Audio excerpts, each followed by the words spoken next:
Loué soit Jésus-Christ. Nous venons à Notre-Dame de Guadalupe le jour de sa fête avec le cœur lourd et troublé. Notre nation traverse une crise qui menace son avenir même en tant que nation libre et démocratique. La propagation mondiale du matérialisme marxiste, qui a déjà apporté la destruction et la mort dans la vie de tant de personnes, et qui a mis en scène les fondations de notre nation pendant des décennies, semble maintenant s'emparer du pouvoir de gouvernance de notre nation.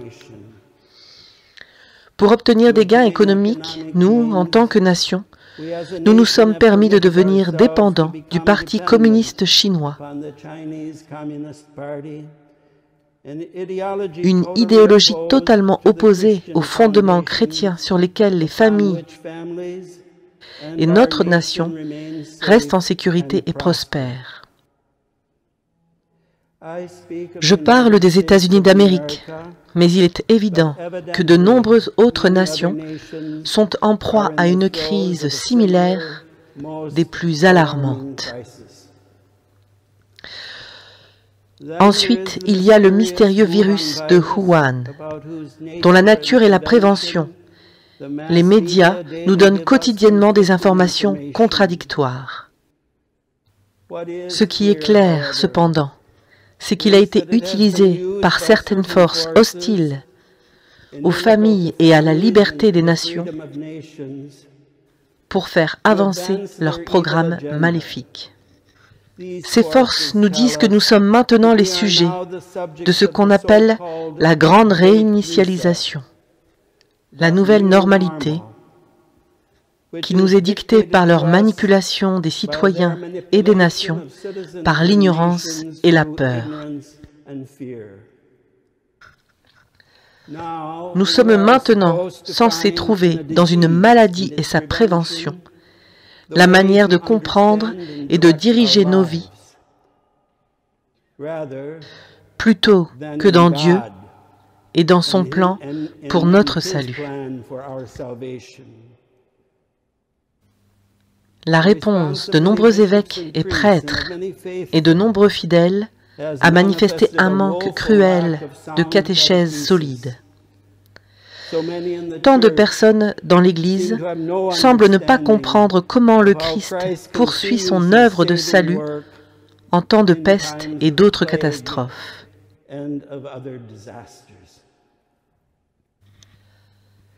Qui plus est, notre Sainte Mère l'Église, l'épouse immaculée du Christ, dans laquelle le Christ est toujours à l'œuvre pour notre rédemption éternelle, est assaillie par des rapports de corruption morale, en particulier en ce qui concerne les 6e et 7e commandements, qui semblent augmenter de jour en jour.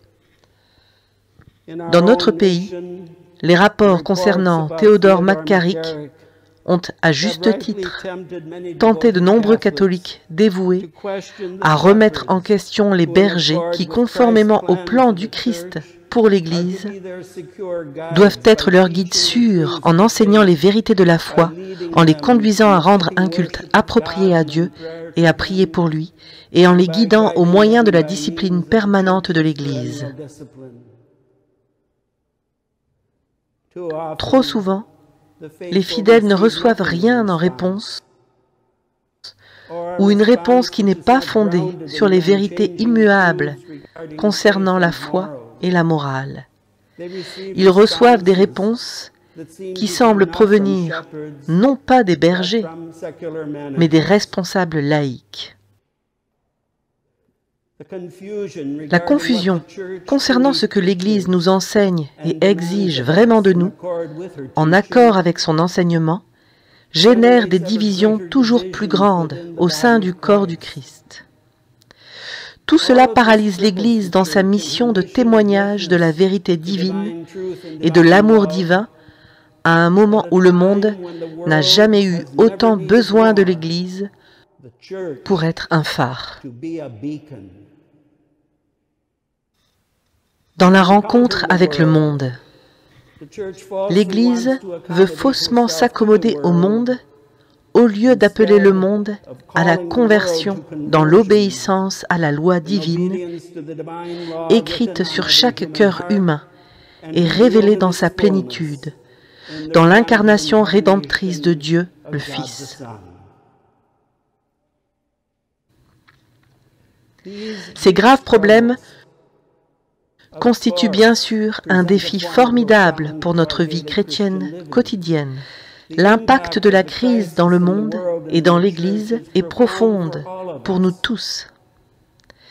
Nombreux sont ceux qui endurent les souffrances les plus douloureuses, physiques, émotionnelles et spirituelles, qu'une telle situation provoque nécessairement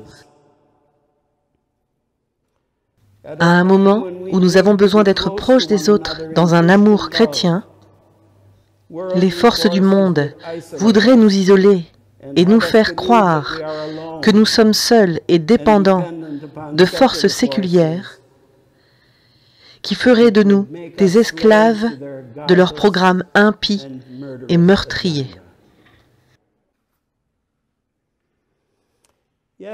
Oui, nos cœurs sont naturellement lourds, mais le Christ, par l'intercession de sa Vierge Mère, élève nos cœurs vers les siens, renouvelant notre confiance en lui.